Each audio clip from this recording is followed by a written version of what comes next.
हम कहते हैं कि देश को संविधान के माध्यम से चलाना चाहिए। हम कहते हैं संविधान मजबूत करना चाहिए और बीजेपी और आरएसएस संविधान को खत्म करना चाहते हैं, फाड़ के फेंकना चाहते हैं। ये संविधान अंबेडकर जी का संविधान है, फूले जी का संविधान है, बुद्ध भगवान, गांधी जी, इन सब की आवाज इस संविधान के अंदर है। अभी मैंने बिरसा मुंडा जी की फोटो पर फूल चढ़ाए, उनकी भी सोच इस संविधान के अंदर है। और बीजेपी कहती है कि इस संविधान को खत्म कर देना चाहिए और प्रधानमंत्री कहते हैं कि राहुल गांधी लाल कलर का संविधान ये ढूंढ रहा है। देखिए इसका कौन सा रंग है उससे हमारी परवाह नहीं है, इसके अंदर क्या लिखा है वो हम बचाना चाहते हैं। नरेंद्र मोदी जी कहते हैं संविधान खाली है। ये देखिए संविधान खाली नहीं है, संविधान भरा हुआ है। संविधान आपकी आत्मा है, देश की आत्मा है। और हमारे प्रधानमंत्री इसके बारे में कहते हैं कि ये खोखला है, खाली है। ये संविधान की लूटना चाहते हैं क्योंकि जो आपका है, आपका जो धन है, ये लेना चाहते हैं और अदानी जी जैसे लोगों को ये पकड़ाना चाहते हैं। भाइयों और बहनों, मुझे कहा जाता है कि यहाँ पर ओबीसी की आबादी है, तो भीड़ में आज पिछड़े वर्ग के लोग होंगे। मैं आपसे सवाल पूछना चाहता हूं, क्या आपको मालूम है हिंदुस्तान में कितने पिछड़े वर्ग के लोग हैं? कोई जानता है? यहाँ पे हिंदुस्तान की आबादी में पिछड़े वर्ग कितने हैं? तो बता सकता है मुझे? अच्छा बताओ, दलित कितने हैं हिंदुस्तान में? कितने परसेंट है? कोई नहीं बता सकता। आदिवासी कितने हैं? कोई नहीं बता सकता। पिछड़े कितने हैं? कोई नहीं बता सकता। आपको अपनी ही आबादी नहीं मालूम। अगर आपको अपनी आबादी नहीं मालूम तो फिर आपकी भागीदारी क्या होनी चाहिए आपको कैसे मालूम होगी? मैं आज आपको बताना चाहता हूं कि हिंदुस्तान में 15% दलित आबादी है, 8% आदिवासी आबादी है और 50% पिछड़ा वर्ग की आबादी है। तो अगला सवाल उठता है, अगर देश में 50% पिछड़ा वर्ग है, 8% आदिवासी वर्ग है और 15% दलित वर्ग है, उसमें 15% माइनॉरिटी और जोड़ दो, तो फिर इनकी भागीदारी कितनी है? दलितों में कितनी भागीदारी है? आदिवासियों की कितनी है? और सबसे जरूरी सवाल, पिछड़े वर्ग की इस देश में कितनी भागीदारी है? भाई और बहनों, आप मीडिया देखते हो, हर रोज शाम को टीवी पे डिस्कशन होता है, एंकर्स के चेहरे आप देखते हो, पत्रकारों के शब्द आप सुनते हो, पढ़ते हो। मैं आपसे सवाल पूछता हूं, मीडिया में ओबीसी वर्ग के कितने लोग हैं? कितने हैं? आदिवासी, दलित मीडिया में आपको कितने दिखाई देते हैं? एक नहीं दिखेगा, क्योंकि मीडिया में ना दलित है, ना आदिवासी है, ना पिछड़े वर्ग का कोई है। वही हालत हिंदुस्तान की सबसे बड़ी कंपनियों में है। प्राइवेट अस्पतालों में मालिक की लिस्ट निकालो, वहां आपको पिछड़े वर्ग का कोई नहीं मिलेगा, दलित नहीं मिलेगा, आदिवासी नहीं मिलेगा। बड़े बड़े universities, colleges, private colleges, private universities की लिस्ट निकालो, मालिकों की लिस्ट निकालो, आपको कोई पिछड़े वर्ग का नहीं मिलेगा, कोई दलित नहीं मिलेगा, कोई आदिवासी नहीं मिलेगा। सरकार में, दिल्ली की सरकार को 90 लोग चलाते हैं, IAS अफसर हैं। मैंने पता लगाया, ये 90 लोग बजट बांटते हैं, जो आपके जेब में से GST का पैसा लिया जाता है। हर साल हिंदुस्तान की सरकार बजट बनाती है, उस पैसे को बांटती है। मैंने पता लगाया, 90 लोग निर्णय लेते हैं पैसा कहां जाएगा, झारखंड कितना आएगा, सड़क बनाने में कितना जाएगा, शिक्षा में, स्वास्थ्य में, डिफेंस में कितना जाएगा। भाइयों बहनों, आप हैरान हो जाओगे, 90 अफसरों में से एक अफसर आदिवासी था, 3 अफसर दलित थे, 3 अफसर पिछड़े वर्ग के थे। और अगर हिंदुस्तान की सरकार बजट में 100 रुपए खर्च करती है, तो आदिवासी वर्ग के अफसर 100 रुपए में से 10 पैसे खर्च करते हैं। आपकी भागीदारी, आपकी आबादी 8% और आपकी भागीदारी 100 रुपए में से 10 पैसे। दलित अफसर 3 हैं, दलितों की आबादी 15% और 100 रुपए में से 1 रुपया का निर्णय दलित अफसर लेते हैं। आदिवासी दलित 15% और 8% उनकी भागीदारी, उनकी आबादी, और सब मिलाकर 1 रुपया 10 पैसा 100 रुपए में से वो निर्णय लेते हैं। अब बात करते हैं पिछड़ों की। हिंदुस्तान में आपकी 50% आबादी है कम से कम। 3 अफसर आपके, वो भी पीछे बैठा रखे हैं, छोटे छोटे डिपार्टमेंट दे रखे हैं। और अगर हिंदुस्तान की सरकार 100 रुपए खर्च करती है, तो पिछड़े वर्ग के अफसर 5 रुपए का निर्णय लेते हैं। मतलब आपकी आबादी 50% और आपकी भागीदारी 100 में से 5 रुपए। और अगर आप आदिवासी दलितों को और पिछड़ों को जोड़ दें, सबको जोड़ दें, तो 100 रुपए में से आपकी भागीदारी 6 रुपए 10 पैसे। आप कहीं के नहीं हो, आप GST देते हो, आप देश को भोजन देते हो, आप मजदूरी करते हो, और जब भागीदारी की बात आती है तो आप कहीं नहीं दिखते। प्रधानमंत्री 24 घंटा कहते हैं मैं ओबीसी हूं, मैं ओबीसी हूं, ओबीसी हूं। इसका क्या मतलब है? मैं आपसे पूछना चाहता हूं, हिंदुस्तान के प्रधानमंत्री ने अरबपतियों का 16 लाख करोड़ रुपए माफ किया है, अदानी का 16 लाख करोड़ रुपए, अदानी अंबानी ऐसे 25 लोगों का 16 लाख करोड़ रुपए माफ किया है। मैं आपसे पूछ रहा हूं, नरेंद्र मोदी जी ने पिछले वर्ग के लिए क्या किया, दलितों के लिए क्या किया, आदिवासियों के लिए क्या किया? मुझे बता दो, कितने किसानों का कर्जा माफ किया? महाराष्ट्र में चुनाव चल रहा है, सोने से भी ज्यादा कीमती है, 1 लाख करोड़ रुपए की जमीन है, अदानी जी को दी जा रही है। देश का पूरा धन इन्हीं 20-25 लोगों को दिया जाता है। कुछ समय में आपका जो स्टील प्लांट है, ये भी उठा के दे देंगे। सारे प्लांट प्राइवेटाइज करते हैं, शिक्षा सिस्टम प्राइवेटाइज कर दिया, अस्पताल प्राइवेटाइज कर दिए, इंडस्ट्री प्राइवेटाइज कर दी, और फिर यहां पे जो आपको पहले मिलता था, रिजर्वेशन मिलता था, उसको भी 14% तक घटा दिया है।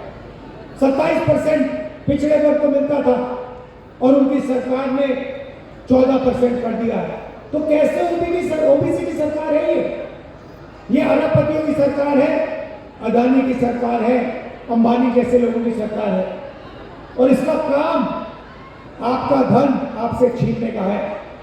भाइयों बहनों, GST जितना आप देते हो उतना अदानी देता है। आप शर्ट खरीदते हो, 18% GST आप देते हो। वही शर्ट अगर अंबानी खरीदेगा उतना ही पैसा वो देगा। GST आप देते हो, सब कुछ आप देते हो, और वो उठा के ले जाते हैं, बिना पूछे आपकी जमीन छीन लेते हैं। जैसे धारावी गरीबों की जमीन है, मजदूरों की जमीन है, उठा के ले जाने और कोई चू नहीं बोलता। कौन बोलता है? कांग्रेस पार्टी बोलती है, राहुल गांधी बोलता है। ये मीडिया वाले जो बैठे हैं, ये जो बैठे हैं कैमरा लिए, इन्होंने कभी किसानों की बात की है, मजदूरों की बात की है, स्ट्रीट लाइट की बात की है? कभी नहीं करेंगे। ये उनके हैं, अदानी के, इसलिए 24 घंटा मोदी का चेहरा दिखाते हैं। जो गरीबों की बात करेगा, जो धारावी की बात करेगा, जो बोकारो स्टील प्लांट की बात करेगा, जो मजदूरों की बात करेगा, उसको ये गाली देंगे और उसका चेहरा ये कभी नहीं दिखाएंगे, क्योंकि ये अदानी के हैं, अंबानी के हैं, बड़े बड़े अरबपतियों के हैं, आपके नहीं है।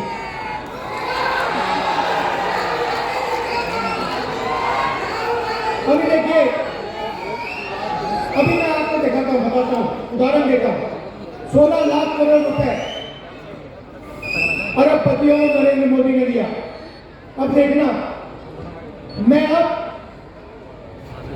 छोटी सी बात कहने जा रहा हूं कि हम हिंदुस्तान ने 16 लाख करोड़ रुपए अरबपतियों को दिया। मैं महिलाओं को बैंक अकाउंट में पैसे देने की बात करूंगा अभी 2 मिनट में, और फिर आज शाम को देखना। इसके बारे में मीडिया में कहीं नहीं सुनने को मिलेगा।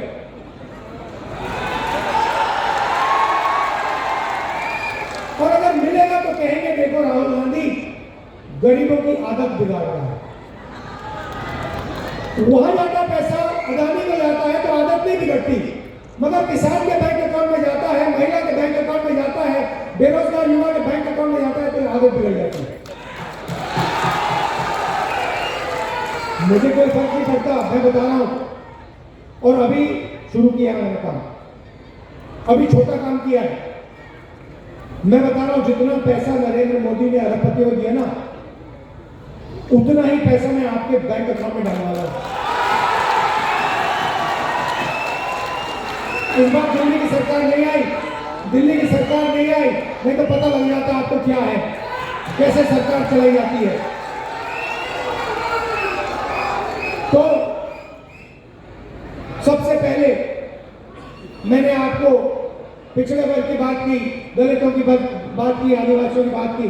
सबसे पहले मैं बताना चाहता हूं, हम यहां पे जाति जनगणना करने जा रहे हैं। दूध का दूध, पानी का पानी हो जाएगा, सबको पता लग जाएगा किसकी कितनी भागीदारी है, कौन से वर्ग के हाथ में क्या है, कितनी जमीन किसके हाथ में है, कितने बिजनेस किसके हाथ में, मीडिया में कितने पिछड़े वर्ग के लोग हैं, दलित कितने, आदिवासी कितने, हम देश की एक्सरे करने जा रहे हैं। और इससे आपको पता लग जाएगा कितनी बेईमानी की जा रही है और आपका कितना धन आपकी आंखों के सामने चोरी किया जा रहा है। और यही काम हम झारखंड में करेंगे, जाति जनगणना। दूसरा काम और सबसे बड़ा काम, मैया समान, नाम सुना है? झारखंड की महिलाएं, आप सुनिए, जैसे उठकर हर रोज अदानी अपना बैंक अकाउंट चेक करता है ना, वैसे ही हर महीने जब झारखंड की महिलाएं सुबह सुबह अपना बैंक अकाउंट चेक करेंगी, उसमें हर महीने झारखंड की सरकार ने हर महिला के लिए 2500 रुपए डाल दिया होगा।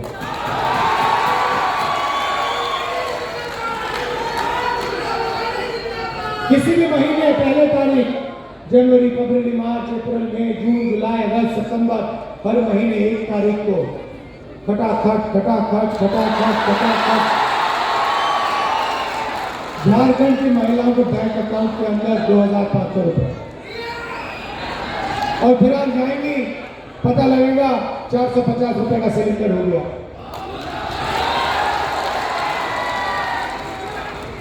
एसटी रिजर्वेशन 26% है, उसको हम 28% कर देंगे।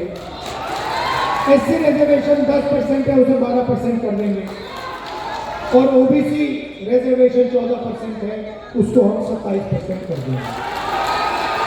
और ये जो दीवार बना रखी है 50% रिजर्वेशन वाली,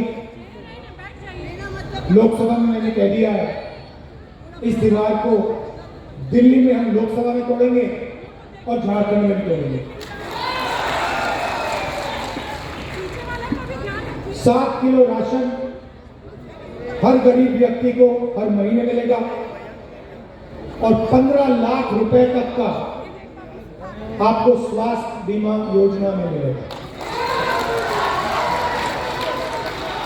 आप आज प्राइवेट अस्पताल में जाते हैं, किसान का बेटा बीमार होता है, किसी को कैंसर हो जाता है, दिल का दौरा पड़ जाता है, आप जाते हो, किसी को स्टेंट लगानी पड़ती है, किसी को वाल्व बदलना पड़ता है, किसी को ऑपरेशन कराना पड़ता है।